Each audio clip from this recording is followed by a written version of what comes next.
She deserves it more, honey, Mom said without looking up from the tower of gourmet cupcakes she was arranging on the display stand. Jessica's always been more dedicated to her studies. You've always had other interests. The casual dismissal hit harder than a slap. I stood in my parents' kitchen, clutching my freshly framed medical school diploma, trying to process what I'd just heard. Mom, we both graduated with honors, I said, keeping my voice steady though my hands trembled. We had the same GPA. Why would you and Dad pay off all of Jessica's loans, but not mine? Mom sighed and finally looked up, wearing that familiar mask of mild disappointment. Audrey, your sister doesn't have a wealthy mentor like Dr. Flemington taking an interest in her. You've always had advantages Jessica didn't. I almost laughed. My advantage was 80-hour weeks in a research lab while Jessica was skiing in Aspen. Dr. Vivian Fleming wasn't some benefactor. I'd earned her mentorship through years of work and exhaustion, but to my parents, effort never counted unless it came from Jessica. So I'm being punished for finding my own opportunities? I asked, my voice quiet but sharp. My father entered then, slipping an arm around Mom's shoulders. No one's punishing you, Audrey, we're just being practical. Your sister needs more help than you do. You've always been resourceful. Resourceful, their favorite word. The justification for skipping my research presentations while flying across the country for Jessica's volleyball tournaments. The reason she got a new car at 21 while I got a gas station gift card. Tomorrow, they'd host a debt-free celebration for Jessica, family, friends, even old professors. The invitation read celebrating Jessica's achievement, as if her freedom from debt were a result of brilliance, not parental generosity. I need to get going, I said finally, grabbing my bag. Early shift at the hospital tomorrow. Will you be at Jessica's party? Mom asked, her voice finally laced with concern, not for me, but for how my absence might affect her golden child's big night. I'll be there, I promised, though the thought twisted my stomach. Outside, as I walked to my car, my phone buzzed. Dr. Fleming, need to speak with you urgently about the Patterson Fellowship. Big news. I stared at the screen, realization sinking in. My parents' favoritism wasn't just cruel, it was about to be publicly exposed, and there was no stopping it. Jessica and I had been different from the moment we were born. I arrived first, quiet, wide-eyed. She followed 6 minutes later, wailing with robust lungs. Family legend held that our personalities were decided right there in the delivery room.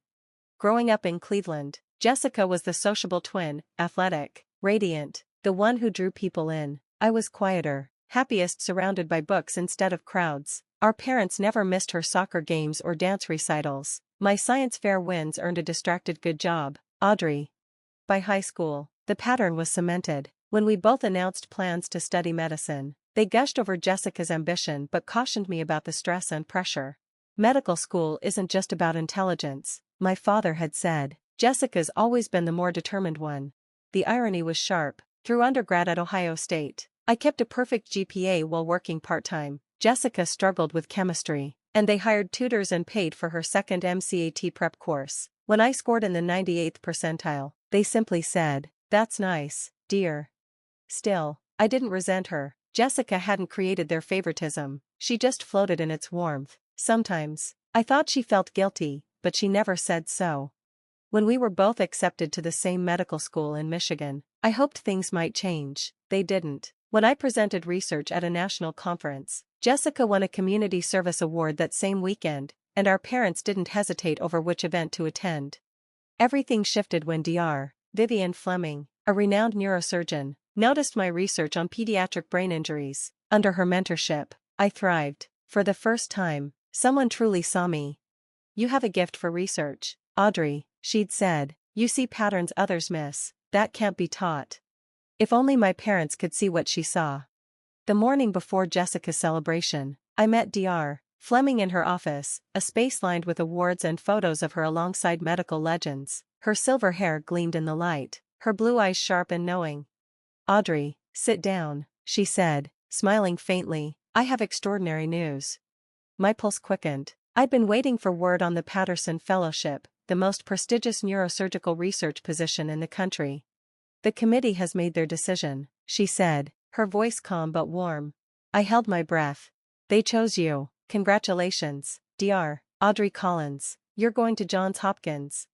The words flooded me with disbelief, pride, and relief. The Patterson Fellowship, my dream. earned entirely on merit. I don't know what to say. You earned it, Dr. Fleming said. Your work on neurovascular regeneration was groundbreaking. They were especially impressed by your dual surgical pharmacological model. The fellowship came with a stipend, housing, and full loan forgiveness, debt-free, not through favoritism, but through effort. There's one more thing, Dr. Fleming added, her tone softening. Your parents invited me to Jessica's celebration tonight. They don't realize how close we've worked together. If you're comfortable, I'd like to announce your fellowship there. My stomach tightened. I'm not sure, Dr. Fleming. It's supposed to be Jessica's night. My parents might see it as stealing her spotlight. Her gaze was steady. Audrey, I've seen how your parents speak about you and your sister. Perhaps it's time the spotlight finally found you. An achievement you facilitated, I said quietly, not one she earned alone.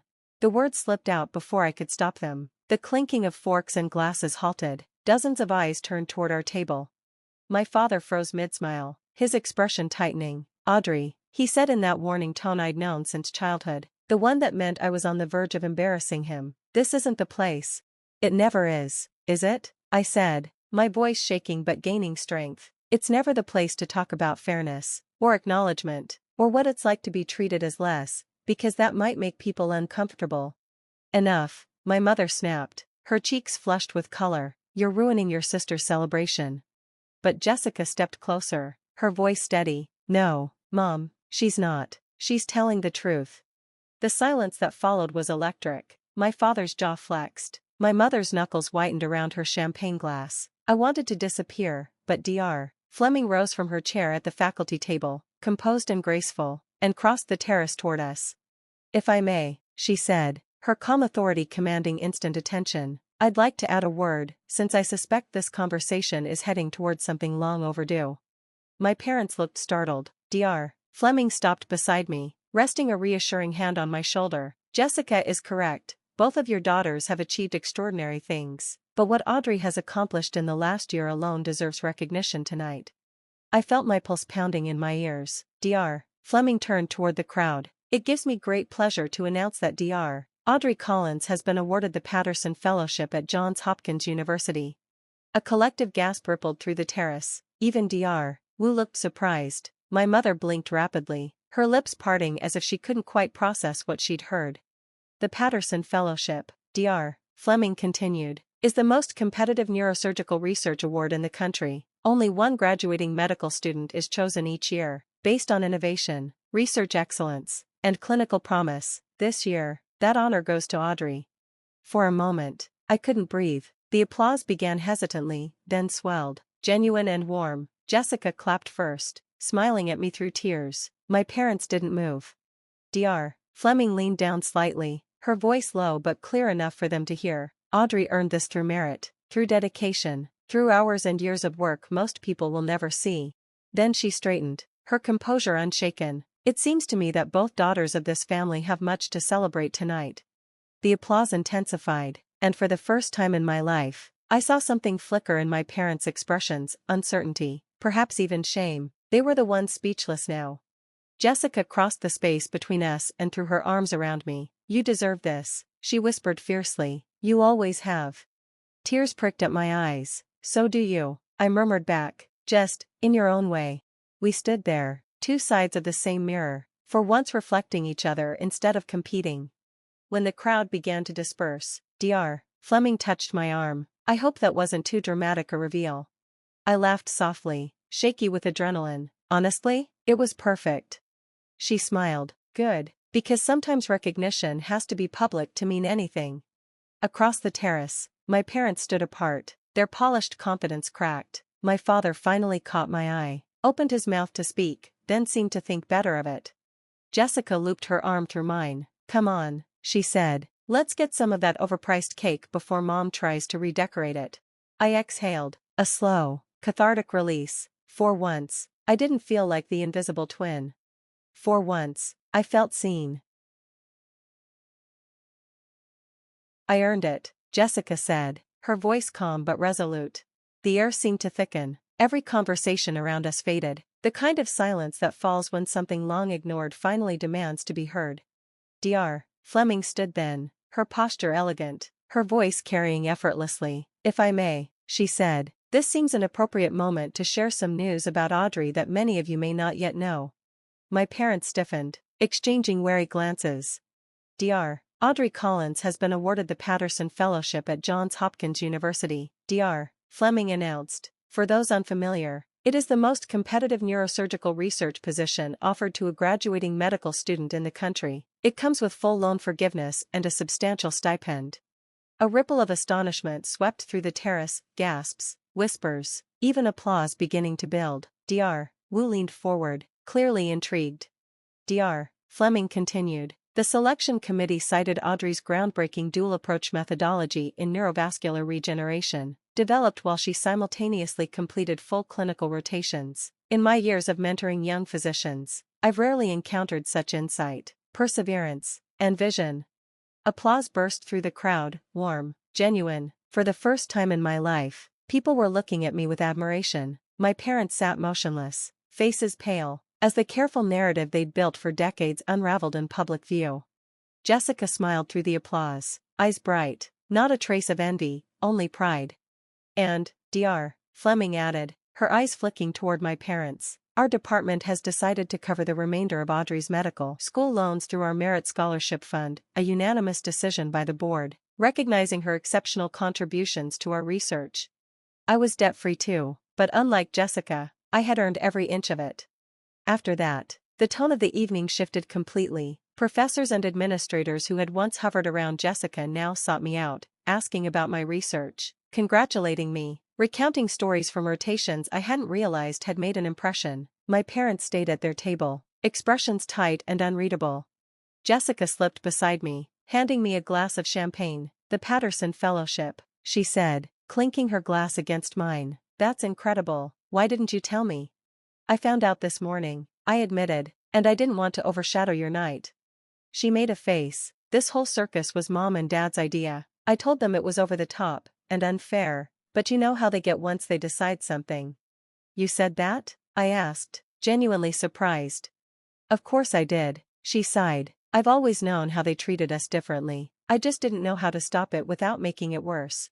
Before I could respond, Dr. Margaret Wu approached. Dr. Collins, she said, to me, Dr. Fleming spoke very highly of your work. I'd like to discuss the possibility of you bringing your research to Detroit Medical when your fellowship concludes. I blinked, stunned. Thank you, Dr. Wu, I'm honored. She's already accepted Johns Hopkins, Jessica cut in, smiling proudly, but you should know, Audrey doesn't stop at one breakthrough. I'd keep a spot open for her in a few years. Dr. Wu chuckled, then I'll look forward to that call. She gave us both an approving nod and walked away. I turned to Jessica. You didn't have to do that. I wanted to, she said simply, and I'm done letting Mom and Dad steer either of our careers. Across the room, our parents finally stood, inching toward us through the crowd, paused every few feet by guests eager to congratulate me. I could see the unease in their posture. For once, they weren't the ones being admired. Here they come, Jessica murmured. Great, I muttered. Round 2. Dr. Fleming had quite a bit to say about you, my father began when they reached us, his voice strained between pride and bewilderment. The Patterson Fellowship, impressive, truly.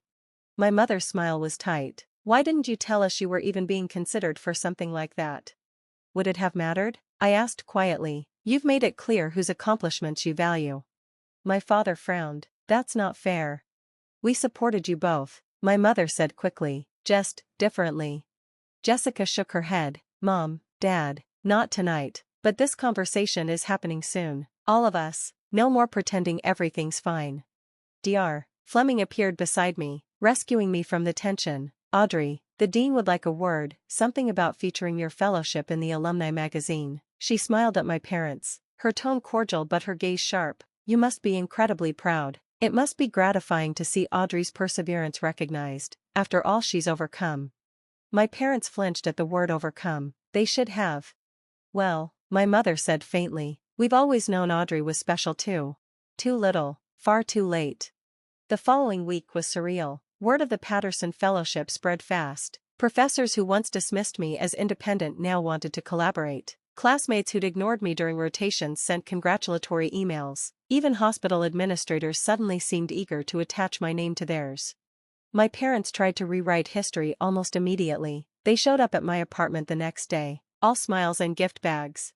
"We thought you deserved something special," my father said, placing a small box on the table. Inside lay a rose gold watch, identical to the one Jessica had received 6 months earlier. "It's lovely," I said, not touching it, though a bit late. My mother's expression faltered. "Audrey, we never meant to make you feel less supported. You've always been so capable. Jessica just needed more from us." "That story's convenient," I said evenly, "but it doesn't explain why you showed up for her recitals but not my research presentations. Why you paid for her MCAT prep but told me to use free resources. Why you covered her rent while I took out loans." "We had to make choices," my father said defensively. "We did our best." "You made choices," I agreed, "and they always favored her." My mother's eyes filled with tears. "We love you both equally." "Maybe," I said softly, "but you've never treated us equally, and that's not something a watch, or belated pride, can fix."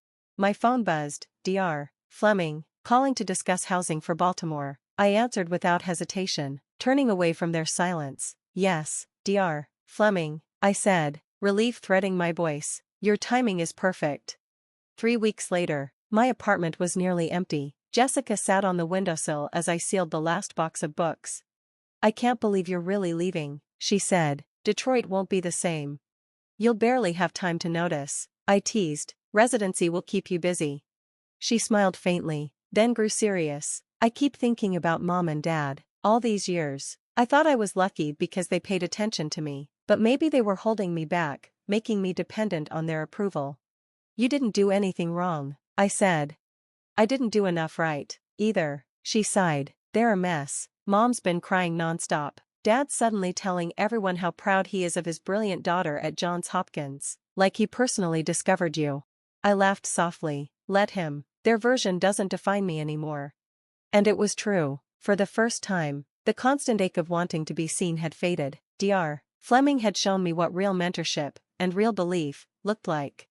Jessica squeezed my hand. "So, what happens now, with us, I mean?" I looked at her and smiled. "Now we start over, as equals." Her eyes shone. "I'd like that. And Audrey, I'm proud of you." For the first time in my life, I believed her. Standing there in the sunlight, surrounded by packed boxes and the echo of new beginnings, I felt the weight of my past finally lift. The path ahead was uncertain, but it was mine. Entirely, and finally, mine.